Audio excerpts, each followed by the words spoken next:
The late Congressman John Lewis said that you ought to look for good trouble, the kind of trouble that will restore the soul of America. I just recently read a book called Flip the Tables by my sister Alencia Johnson, who lays out a blueprint and a strategy on how we move not just the nation forward, but our community. Here's the reality. Miles Davis, one of the greatest trumpet players ever, has said greatness is in uniqueness. You will never be your best until you have to get past your worst. Being a disruptor realizes that the status quo is not acceptable and business as usual cannot go on. Ask yourself at this critical moment in American history, what needs to change and where do I see myself in it? Whether it is finding the courage to face ferocious fire hoses or finding the fortitude to hold your seat on a Montgomery bus, no matter what it is that you do, in order to get it done, you may have to disrupt something. On my most recent podcast, I lay out what is the role for young people, for women, for clergy, and for elected officials to shift the narrative and to change the game. A disruptor understands, unless I get in it, it will always remain the same. My good friend, actor and rapper, singer, Tyrese Gibson said, the world won't change until you change it. What are you prepared to disrupt? Because whatever you don't address, you have accepted. I can't accept the way that the world is, the way that the climate is, or the way that politics is. And so I was prepared for over 20 weeks to disrupt the business at Target. And now you got to figure out whether you're going to be the target or whether you're going to be the arrow. But something has to change, and it's got to happen right now. Read the book, make a decision, go down in prayer, and come up with an answer, with a strategy. They don't care about Black bodies. No. And so if we are not able to center ourselves around that in the framework that works for us, Yes. we're going to continue to look up and see what is happening. We're going to continue to see Black mothers dying in childbirth. Trump is the Tasmanian devil that destroys everything. Yes. And the Heritage Foundation had planned for Project 2025. Ooh-wee. Okay? Yeah. And so I don't think any of that, what they're doing, is good. Find the courage to be who you are and to find your purpose and your values. And then you will be so compelled that when you see an injustice, you are angry. Yes. You're not waiting for permission and you will flip over that table. I think those leaders in the Democratic Party need to sit down and let young, diverse voices lead the party.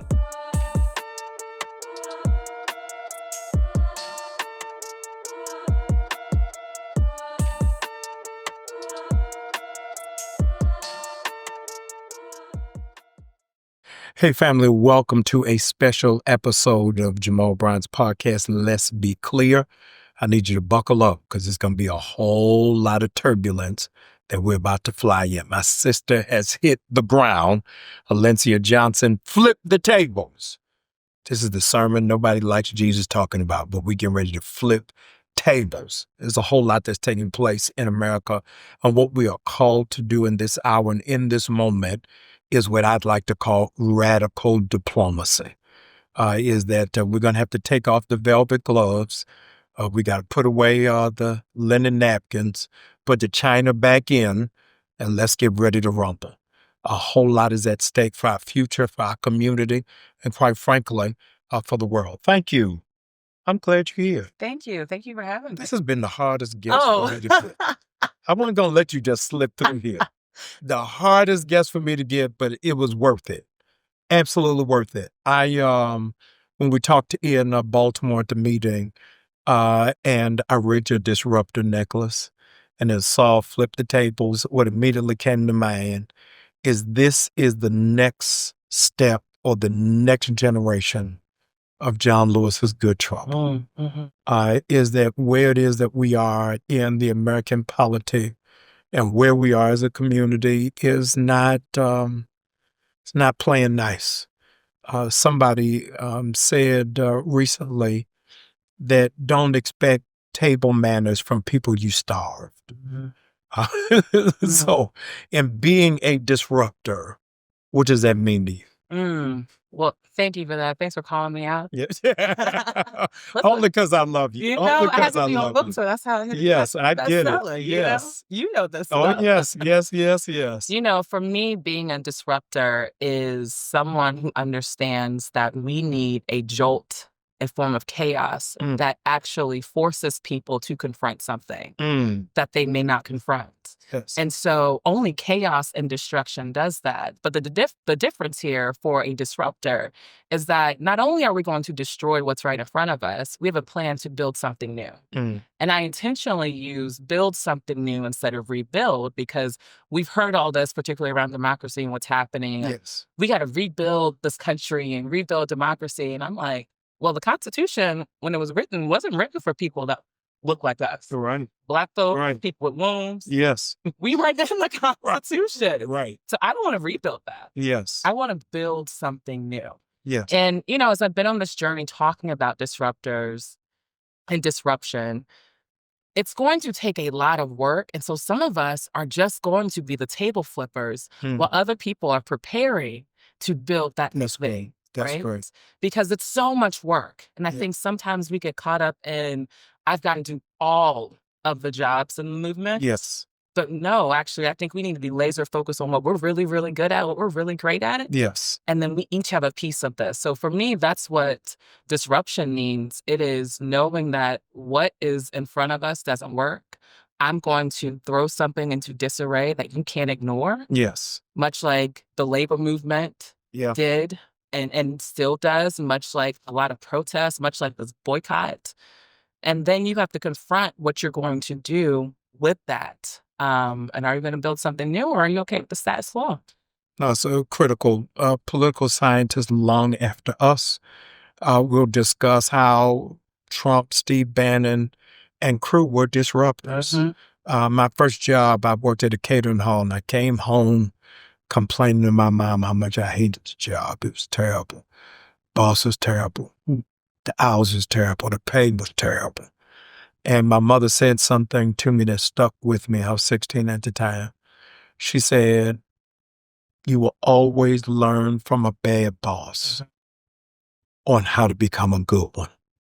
And I think that there are pages that we can take from the Trump administration on how to do disruption. Is that you can't be skittish, you can't hold back, throw it all on the table and see what sticks. Literally. Yeah. And to the point that I made of having a plan on the other side. Yes. Trump is the Tasmanian devil that destroys everything. Yes. And the Heritage Foundation had the plan for Project 2025. Ooh-wee. Okay? Yeah. And so I don't think any of that what they're doing is good. But on our side, where is our project? Because so often we can make noise. And I'll say this. I've worked for the Democratic Party and I've worked on a lot of campaigns. And so often we talk about what's wrong. We might do something that does cause folks to pay attention. But what's the plan on the other side? And what are we giving folks? What plan are we giving folks to actually go and fight for? We're always talking about what we're fighting against. That's right. But what about the vision of what we're fighting for? Yeah. That actually keeps people engaged. And so I hope those who are leading a lot of our elected officials on a lot of campaigns do pay attention to the fact that the old playbook doesn't work anymore. No. And it hasn't worked. No. And it will not work to get us to the other side of this if we have another presidential election. Yeah, no, I agree. And I would say that the temperament and I'm going to say the whole culture is now shifted on what is expected. Is that diplomacy as we knew it under the Obama era now looks like black and white footage. It's like, wow. I'm accused Michael Jackson, Remember the Time. I'm about to turn all my photos to that era. Black and white. Yes. Yeah, but what would you say is the call for those who are watching and saying, I got to do something, but I got to do it a different way? Yeah. Well, that's part of why I wrote the book in 3 parts: disruption of self first, before disruption of your vision and community. Because in order to have the courage to do that thing that's going to scare you, Yes. to do that thing that, you are afraid to say the thing in the room. You are afraid to not show up somewhere where Yes. folks have asked you to show up, or show up somewhere where folks said you're not invited. Yeah. In order for you to have the courage, and courage for me isn't the absence of fear. Yes. It is knowing that there is something greater than my fear Yes. that is going to propel me. We got to do some soul work first and get to our values. Yeah. Because you and I have been doing this work for a long time. Yes. We have in this space, and the sorority fraternity space, and the church space. I'm a PK. There's been hurt. Yeah. Where's that hurt come from? People not knowing who they are, as well as the values attached to the reason that they're doing the work. Yeah. So the first step is to find the courage to be who you are and to find your purpose and your values. And then you will be so compelled that when you see an injustice, you are angry. Yes. You're not waiting for permission, and you will flip over that table. Like that is why I love that story of Jesus, because he was like, wait a minute. Yes. You are discrediting my Father's house. You are being a hypocrite. And the only way that y'all are going to pay attention is about to destroy this temple. Yes. And so what will get us to that place where we are so angry by what is happening around us, and yet we are courageous enough and we're confident in our purpose, that we know that we are the ones that, in essence, we're waiting for. I think about the State of the Union, and then we were all part of the State of the People, and what Congressman Al Green did. That was courageous, okay? Yes. And it was cowardice that none of his colleagues followed suit. Because what should have happened is, as soon as they kicked him out, a few more minutes should have passed. They should have done either mass walkout or one by one disrupted that speech. Yes. Folks are looking for courageous leaders that are not so focused on maintaining their position and power. But I want to pause you right there, because I want you to unpack the courage to flip the table comes with isolation. It does. Because a lot of people are looking for support. Where's my tribe? Right. Where's my group? But in taking on this call and this mantle of flipping the table, no disciples went into church with Jesus that day. Listen, I mean, he had to whip by himself. Look, there are times like reading the Bible now that I'm older. Yeah. I narrate it, and so I'm like, the disciples are like, what you doing, Jesus? Because Right. we might not want to go over there with you, right? Right. There's a chapter in the book called The Trailblazer Conundrum that talks about how the path of being a trailblazer can be very isolating, and how we pick folks to still be in your corner while you are so isolated in these decisions. But I think what has gotten me to this place in life, it has been very isolating on this journey. Yeah. I've had to be anchored in something greater than myself, and that's my God. I have to be anchored in the fact that I am continuing my ancestors' work. I dedicate this book to my late grandmother. Name her. Listen, Listen, when I read it, I said, I ain't seen an Ozella since the 70s. shout out to Southern Virginia. That's right. Yeah, no, that's beautiful. And I'm going to continue to name her, because she may not have been in the history books. But I remember when we were in Savannah, Georgia on a family vacation, and we drove past the church, and she said, I rode down here when I was in my 20s to hear Dr. King speak. Wow. I said, and that changed everything for me. I think I was still in college. And at that moment, I realized, okay, God, you've put me on this path that I might feel like I'm by myself. But my grandmother started it. Her ancestors started this. Before my ancestors came over here, my ancestors on the continent started this. That's right. And so when I feel isolated in these decisions, I go back to that.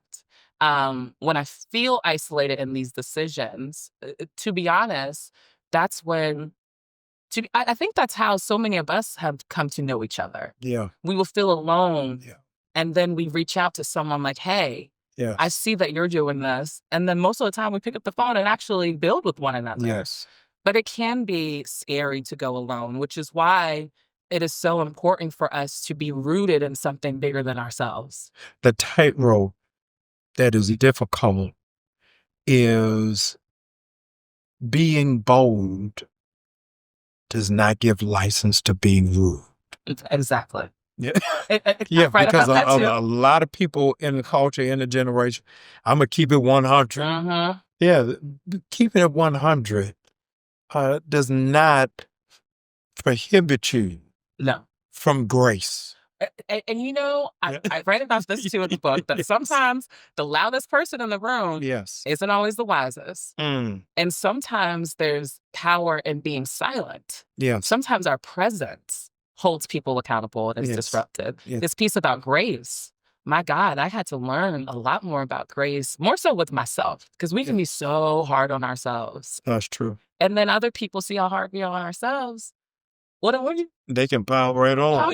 I'm going to pile right on, but then also, how are you going to treat me? Yes. I also think in this work, we need grace. I saw this and I had to figure out who she is. I saw this organizer say on Instagram in a video, somebody had really upset her. And she says, I'll tell you right now, I ride for Black people. I love Black people. I love us as a whole, right? This is my life's work. Yeah. And then she says, some of y'all I don't like individually. And folks were at first kind of like, I can't believe you said that. And she was like, no. I'm giving us the permission to say, we may not get along interpersonally, but at the end of the day, we have to love each other enough to keep doing the work that benefits the community. Yeah. And then too, this piece about grace, as much as I want you to accept me on my messy days where I'm having a bad day, I got to accept the same for you. If God continues to wake me up every single day and I'm a mess, then who am I to not extend grace to you? White evangelicals taught a lesson of putting principles over personality. Is that they were 10 toes down. Hey, Trump, if you're against same-sex marriage and abortion, you can run somebody over on the street on Fifth Avenue in broad daylight, and we pledge allegiance to the flag. And in our context, man, if I found out you used to drive a Buick, and I ride for Cadillac, that's the end of it. I'm done. Yeah.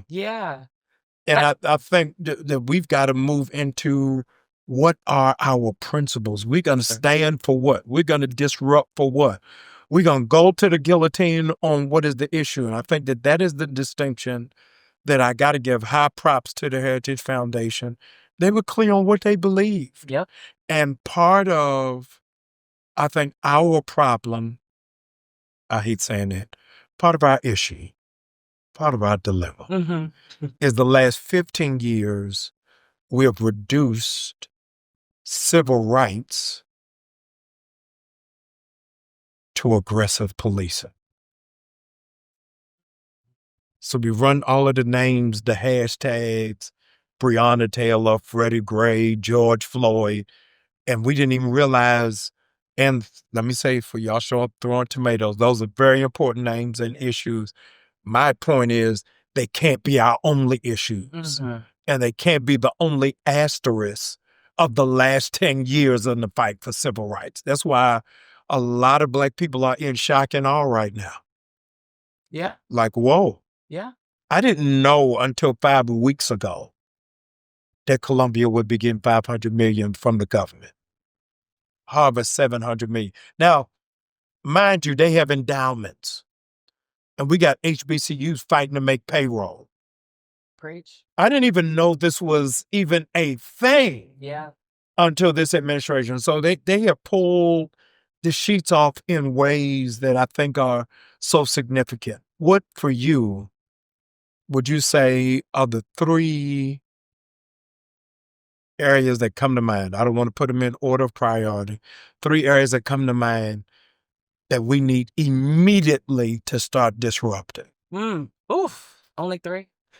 I said we start with 3. Let's start with 3. You know, it is, I'm actually glad you mentioned this, because one thing before I get to those 3, and it made me think about the fact that we get so distracted and laser focused. And I'm grateful for the movement for Black Lives that, centered a lot around this.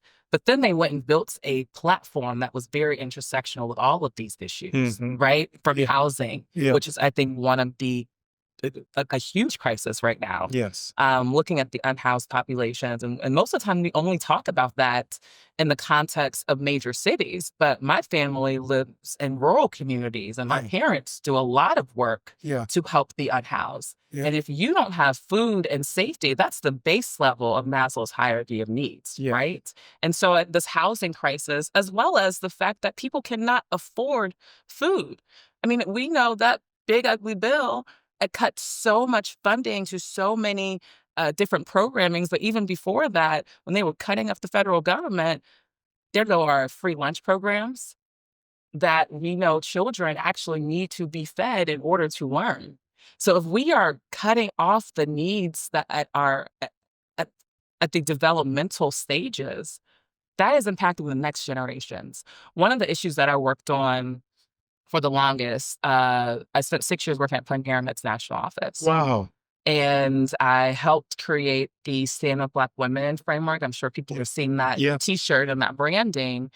And wanting to make sure we're talking about reproductive freedom in an intersectional way, especially working with reproductive justice organizations and talking about the agency that people should have over their lives and their bodies. Mm-hmm. And that reproductive freedom isn't just about access to healthcare, it is the ability to parent a child in a safe community. Yes. And a safe community beyond policing, that's clean air, Yes. that's not living in a food desert, Yes. that's having housing, right? Like all of these things, that's having job opportunities, Education. education. Yes. So for me, it is having the agency over the decisions of our bodies is an extremely important issue for me as a woman, but also as someone who has seen that in this context of issues for Black people, that has tended to be an afterthought. Yes. It's true. I am grateful for so many of our Black leaders, Congressional Black Caucus, and folks like yourself, and so many of our friends who understand the intersectionality of it. But it doesn't become top of mind Mm-hmm. for folks until they're in the hospital, like what has happened down here in Georgia, right? Yeah. To a woman who, unfortunately, she is proclaimed dead, but they kept her body on an incubator for a unborn child, right? Like that is, to me, that is violence. Well, added to canceling funding for Head Start. That's right. That's right. Added to canceling free lunch. That's right. Added to teachers getting paid less than ICE agents. That's right. So once the baby gets here, then what? So how, They're not pro-life, they're pro-birth. that's right. Yeah. Yeah. And I wouldn't say pro-birth. They are forced birth, Wow. right? Yes. And to me, I equate some of this in the way that the government looks at Black bodies.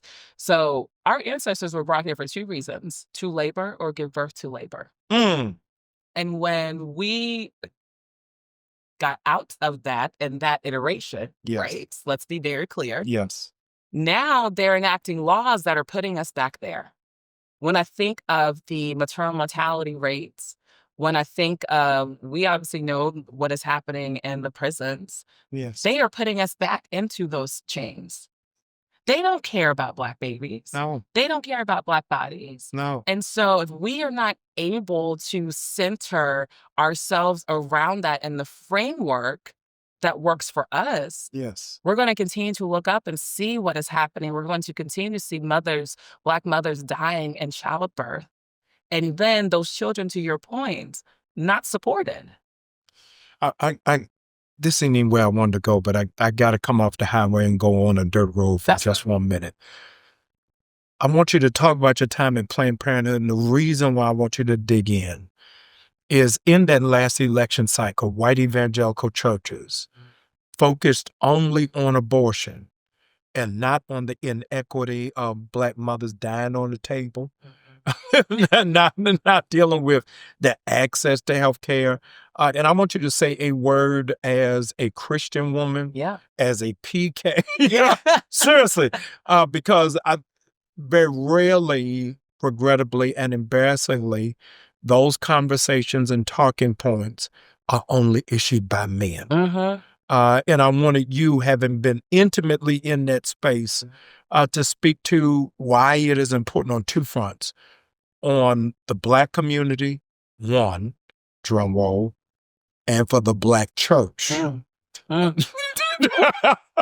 Just speak to that. You know what's interesting? When I went to work at Planned Parenthood, I was in my mid-20s. I had just come off of President Obama's re-election campaign. Yes. And I grew up in the church, grew up in my grandmother's in NAACP meetings and working at the polls. So like this was just in me, right? And the question around how did you get involved? I'm like, this actually doing this work is an extension of the values and principles that I learned in the Bible, right? That's right. That's how I grew up, and a lot of us did. And so going to work at Planned Parenthood, I come from a very matriarchal family. My poor daddy. It's one of like, it's him and then my mama, all her sisters, Right. all of us, a lot of women.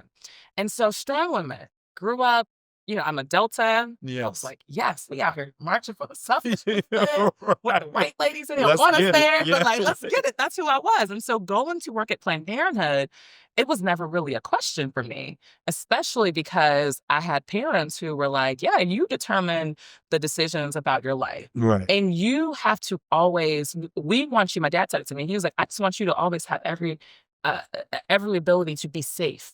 And every opportunity to be safe. I want you to be healthy and safe, right? So I never really had to reconcile it until I started working at Planned Parenthood. Wow. And I remember learning about the anti-abortion movement. And it was around in the 1970s. Here's what happened. The right and evangelicals started losing on segregation. So they needed another issue. And they said, oh, let's make abortion a wedge issue. Because abortion actually isn't in the Bible. And up until that point, and even now still, but there were a lot of clergy leaders that were helping women access abortion even before Roe v. Wade. Yes. Right? But the right decided, well, we can't make race as much of a wedge issue anymore. So let's make this issue a wedge issue. Yes. And so I actually found myself in so many positions where I couldn't even hide. I wasn't trying to hide it, but like I couldn't hide that I was a person of faith here. Right. Because it made folks confront their beliefs.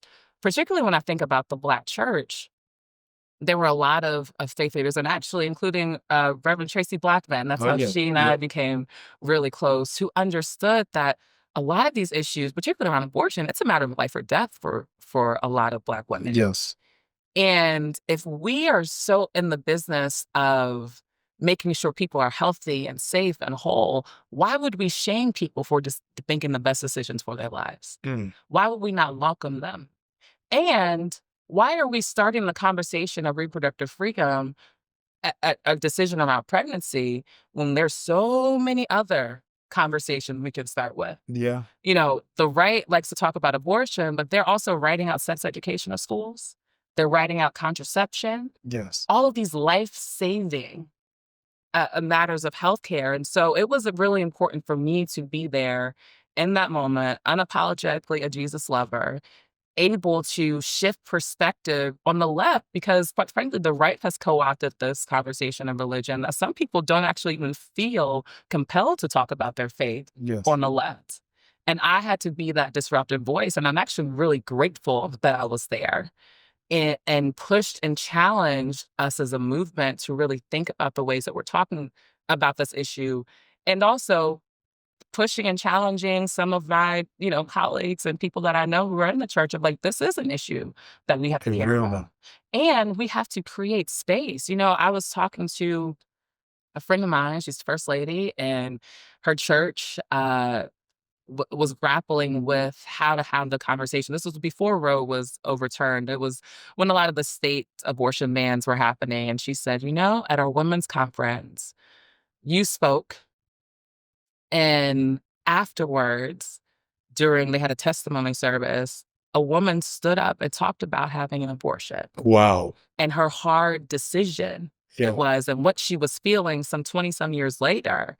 And it just opened this place for love and healing, right? And so that she didn't have to carry she didn't actually need to feel shame, Yes. but for so long she was carrying shame because what was perpetuated, and it shifted the atmosphere. And so I think it's so important for us to have that conversation, because then we will have more of us fighting to protect these rights and fighting to protect this healthcare, and actually out there reclaiming our faith and reclaiming who Jesus is. Because quite frankly, the way that the right uses religion to weaponize, particularly around abortion, around same-sex marriage, so many issues, I'm like, y'all not reading the right text of the Bible. It's true. No, it's true. And that's what I had to bring into it. And I honestly, at first I ran from it because I'm like, I don't need to be here. I don't want to be here because Jesus got the PK the whole life. Right. You know, and that's Yes, give us free. I don't want to do this. And then I was like, okay, God, but you do have me here. Yeah. To shift perspective on in so many places. You are undercover agent. Undercover agent. Now you still owe me 3.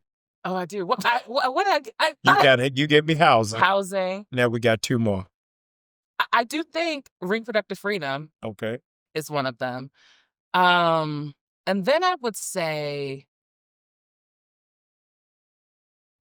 how do I say this? I'm going to say voting rights. And I know some people are always like, oh, you always tell us to vote and things don't work out. But voting rights without the education of understanding that these politicians work for us. Yeah. You might not vote, but your tax dollars are still paying for them. Right. And we have so often focused on the presidential election. I'm not that I'm out of the business of getting us to focus on presidential elections and these federal seats and these federal elections. But these governor's races, I live in Northern Virginia. Virginia's got a governor's race this year. And I am going to work my hardest to make sure that that other lady is not the first Black woman governor in the United States. Do you think Kamala should ran? So I'm not in the business. I'm not in the business of Black women saving everybody. Yes. I think she would be a great governor. Yes. But for me, I started to see some of the argument, much like folks would say, well, Michelle Obama just needs to run for office. And I'm like, no, it's typically from a white woman. No, you actually get up and do something. Yes. And don't put it all on us. And so she ran, I would have supported it. But listen, sis has given her whole life to this country, who still rejected her. And so if she said, I'm not going to do this and take my talent somewhere else, yes, I'll support that. I think she's been a great governor. But to the point that I was making, we don't do enough education to show that some of these state legislative seats are won by a handful of votes. That's true. And then a coin toss one at the top.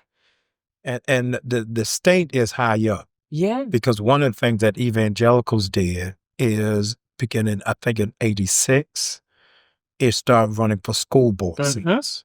And I keep repeating this until everybody hears what I have to say. In Atlanta, the Black Mecca, y'all keep calling it Wakanda, the majority of school board is white women, which is why we've not been able to keep a superintendent.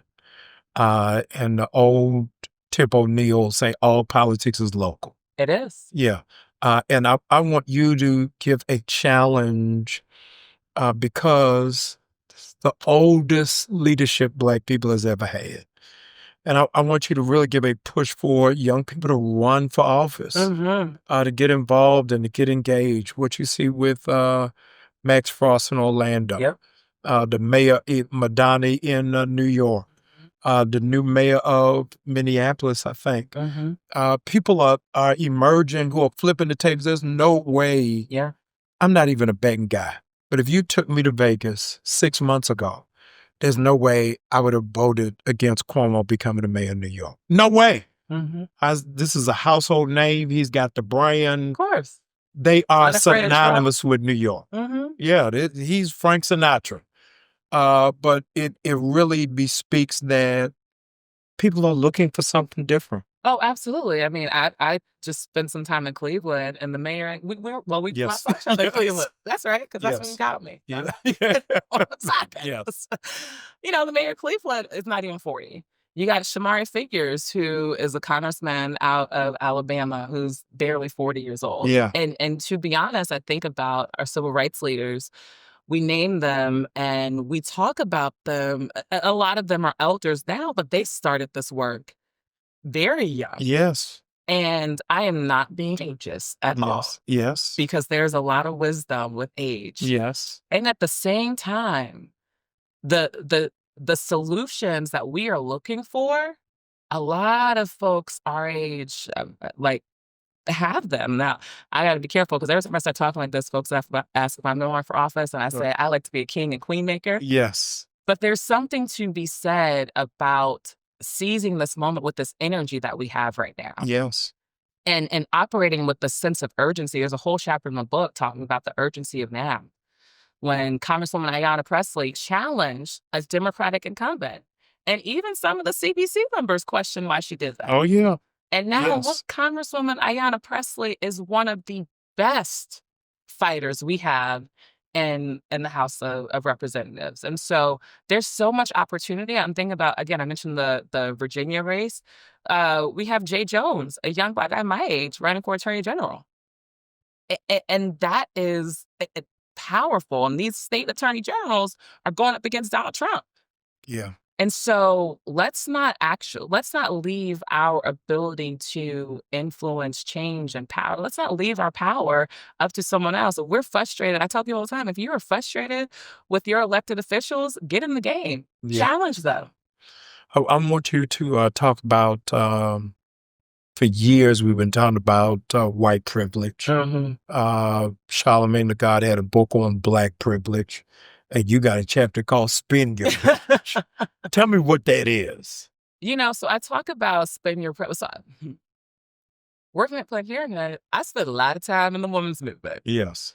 And much like Black feminists before me, the broader women's movement can sometimes not be that intersectional.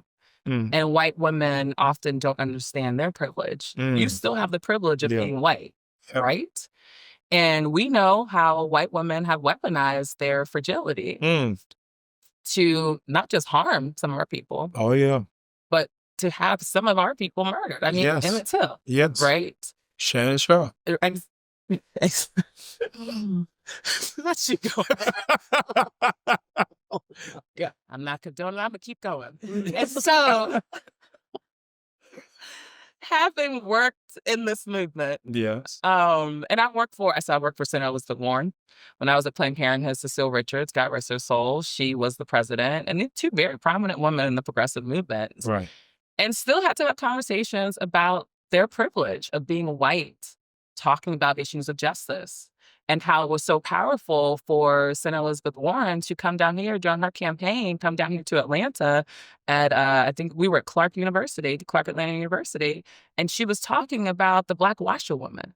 Because as a white woman, to elevate Black women, that went further, right? Than people with me elevating our story, right? Yes. That was like when Cecile Richards during a Women's March, we've gone back and forth often about race and privilege.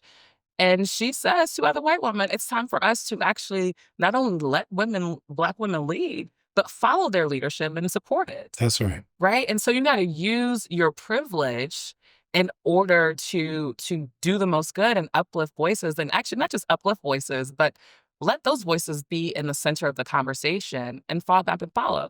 But then in that chapter, I'm glad you brought it up, I talk about, because I'll be honest, majority of the people that bought my book are Black women. Yes. And yes, white women have bought the book. A lot of white folks have bought the book who believe in change and like. And thank you for your purchase. And thank you for your purchase. And for continuing to come back to me when I say you racist and now to work through some of your privilege. Yes. But I also talk about that we don't like to talk about the privilege that some of us have, whether it's privilege of position, platform, social economic status. Yes. So there are Black folks who are like, oh, I want to go get the bag and build all this wealth, but then don't want to acknowledge that in itself is some privilege. It's privilege. I've read something, the top 4 vacation places for Black people. Atlanta, of course, ATL.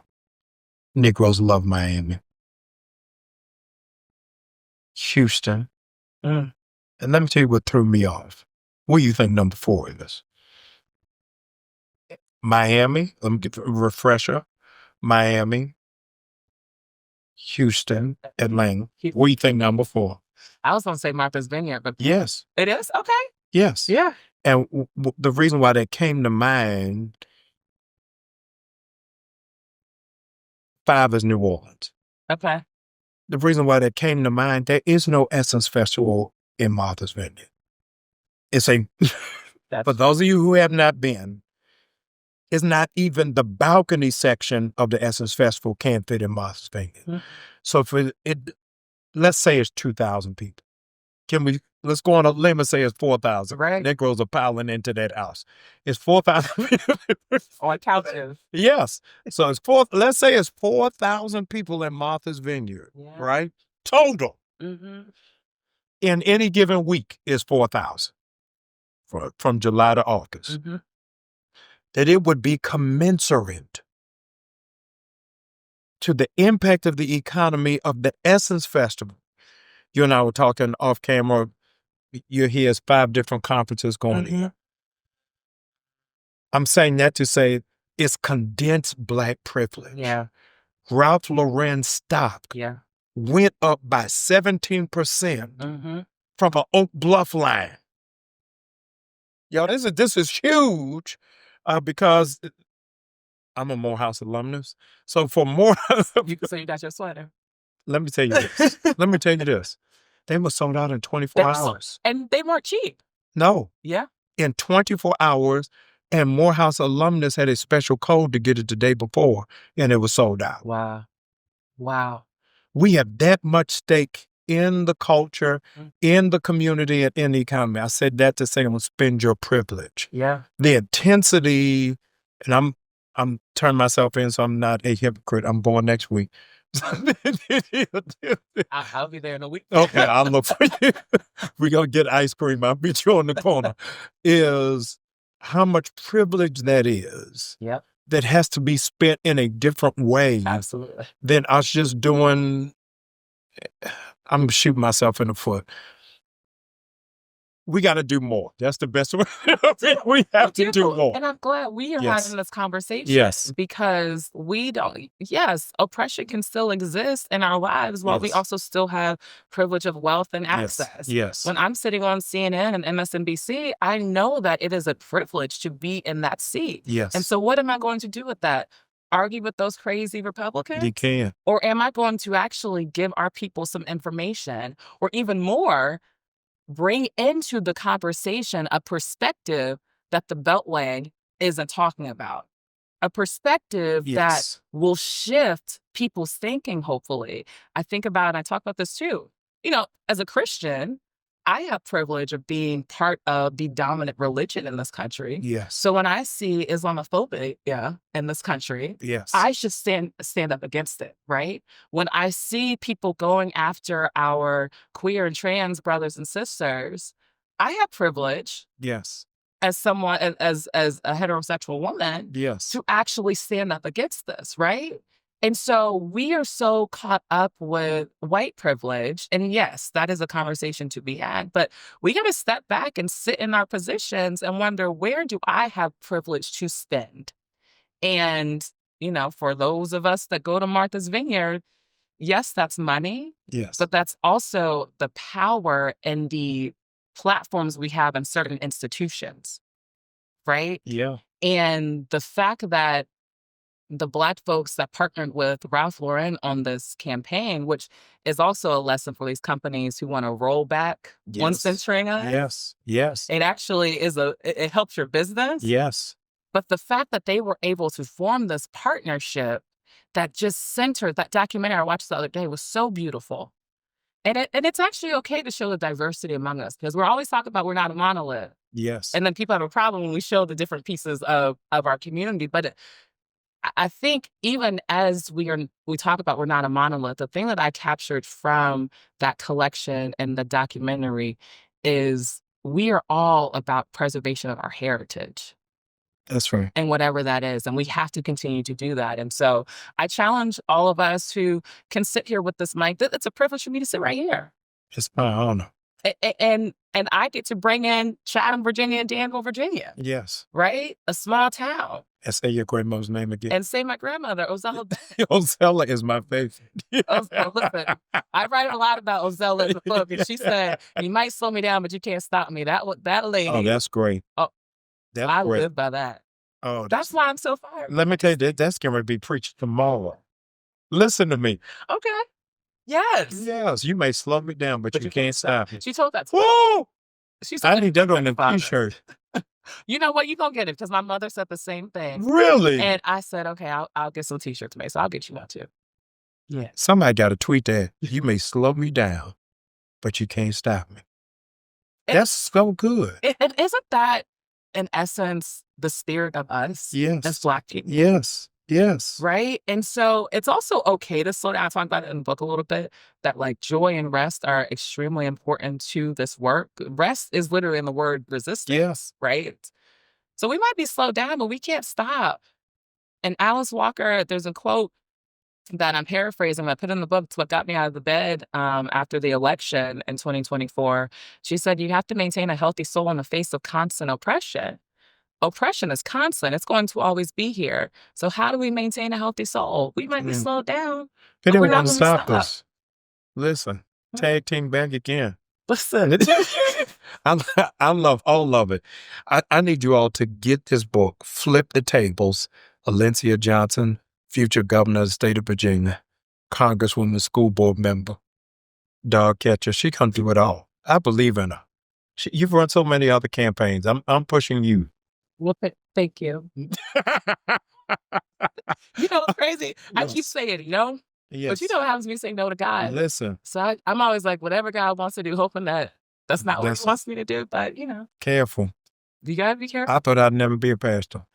Well, you know, people ask me if I'm going to pastor or be an elected official, and I've always rebuffed both. So it's possible. You heard it here first. A no commitment to either. I'm just going to flip over tables. That's what I'm going to continue to do. Give us your best prediction for midterm. Oof. Well, I believe they're going to be rigged. Yes. We see what's happening in Texas. Yes. They are literally cutting and slicing and dicing, and it's going to happen in some other states. And because of that, it might not go in the way that if we had free and fair elections, if we had free and fair elections, Democrats could take the House back and the Senate would be back in play. Yeah. But if they go through with this gerrymandering, the Republicans will maintain control, unfortunately. I've asked no other guests. I got to ask you before I let you go. Did Kamala win the election? So, listen, I'm unaffiliated with the party, right? So I'm a free woman. Yes. I believe she did. Yes. I believe she did. I also, I believe, I worked on the campaign. I was a senior advisor. I believe that there are some decision makers in the party who failed her. Yes. When I got calls from folks here in Georgia, folks in Philadelphia, like, I got 5 Trump mailers, but I didn't see anything in my mailbox about Kamala Harris. We couldn't find a yard time. That is unforgivable. And the saddest part, get a robocall. Isn't that crazy? But we spent all this money on TV. And every 9 hours, I was getting an ask for $2. Yep. From Donald, from the campaign, it was this fundraising, this TV strategy, and quite frankly, I think those leaders in the Democratic Party need to sit down and let young, diverse voices lead the party. Because if I think about Stacey Abrams' race, Stacey Abrams was able to talk about really, quote unquote, progressive issues that are actually just issues of humanity. Yes. In spaces that folks say aren't welcome, but they are. Stacey Abrams is a rock star for me. Let me tell you why. I moved here from Baltimore to Atlanta 1 month after her first race. And as a political enthusiast, I was overwhelmed on her strategy that I had not seen in Black space as a product of the Black church, as a son of the NAACP, that she strategically worked rural areas first Yes. and came to Atlanta last.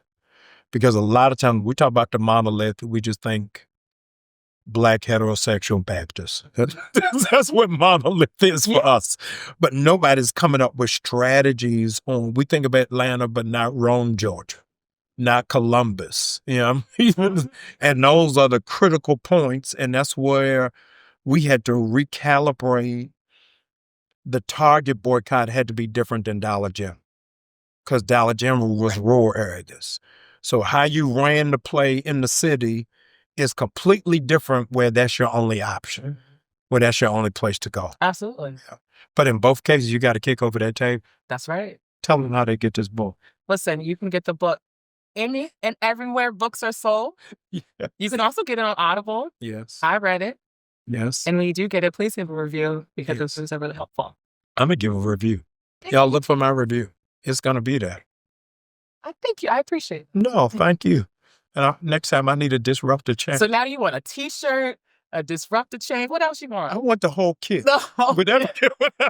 The box of courage. Yes. Yeah, I want the box of courage. That's right. I am grateful. I think that this is really going to be a blueprint from here to 2028 of what we need to do in terms of strategizing, because a lot of our energy has been on reacting and not on strategizing.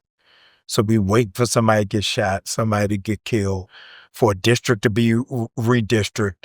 But this pulls together for us a strategy that I think Black leaders are going to have to do a lock-in retreat. Yes. And figure out, where do we go from here? And have the fortitude to stay focused, right? Because chaos and all this chaos and distraction, that's the tool of the oppressor.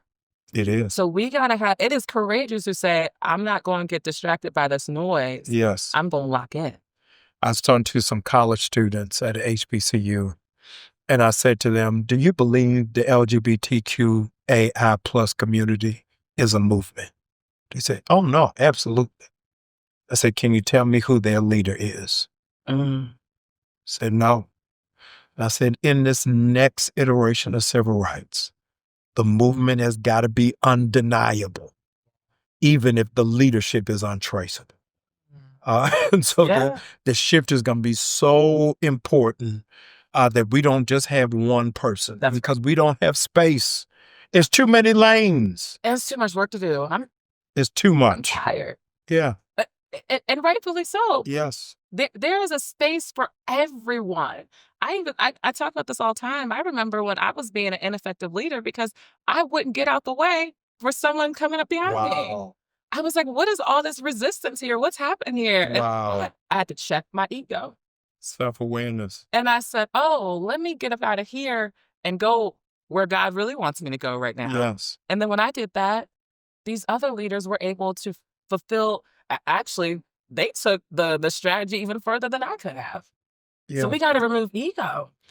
I'm saying this in closing. I got so much to say to my sister, but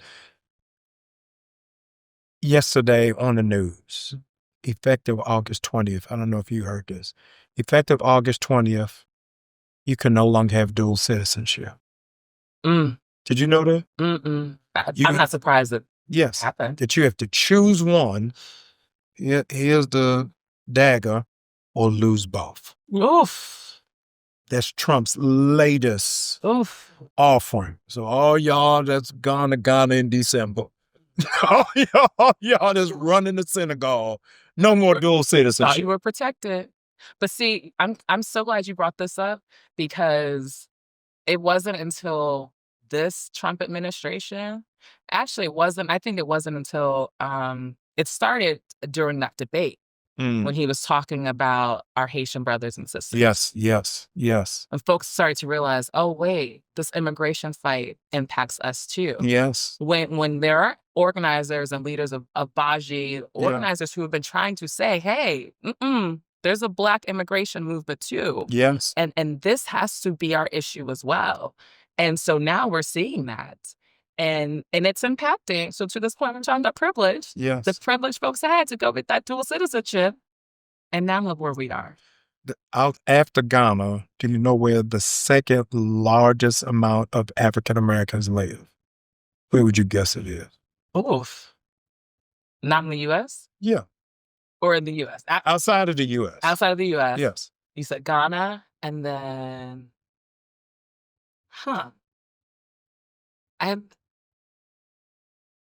Is it south of the U.S.? No. I'm saying for Black people, Okay. outside of Ghana, the largest amount of our people have expatriated where? Brazil? I wish that were true. No. Where is it? Israel. Are you serious? Yes. Go check it out. That's a whole nother conversation. It's a whole nother conversation. Podcast. I'm gonna bring you back for another. I'm just dropping that as a factoid.